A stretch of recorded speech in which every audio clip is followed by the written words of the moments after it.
বিশ্বকাপ শেষ হওয়ার মাত্র ৩ সপ্তাহ পরই আবারও ফিরছে ইউরোপিয়ান ফুটবল।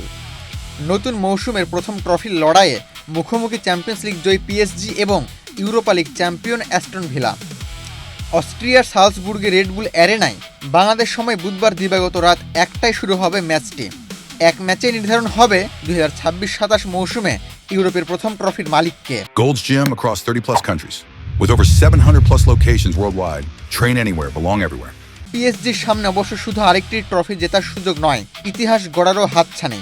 গত বছর টটেনহামকে পেনাল্টি শুটআউটে হারিয়ে প্রথমবার সুপার কাপ জিতেছিল তারা। এবার লক্ষ্য টানা দ্বিতীয় শিরোপা।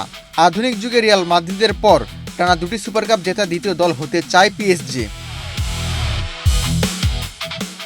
সব মিলিয়ে পিএসজির সামনে চতুর্থ দল হিসেবে টানা দুইটি উয়েফা সুপার কাপ জয়ের হাতছানি। এর আগে আয়াক্স, এসি মিলান ও রিয়াল মাদ্রিদ এই কীর্তি গড়েছিল।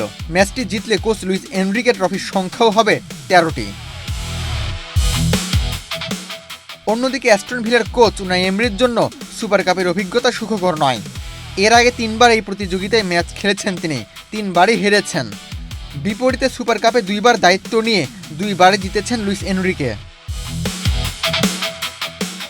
অ্যাস্টন ভিলার জন্য অবশ্যই এটি মাত্র দ্বিতীয় সুপার কাপ।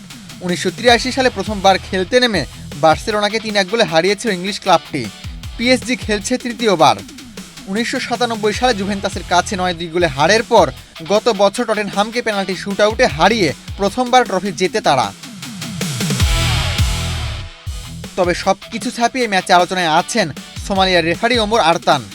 বিশ্বকাপের দায়িত্ব পেয়েও সন্ত্রাসী গোষ্ঠীর সঙ্গে সম্পৃক্ততার সন্দেহে বিমানবন্দর থেকে তাকে ফেরত পাঠিয়ে বিতর্কের ঝড় তুলেছিল যুক্তরাষ্ট্র।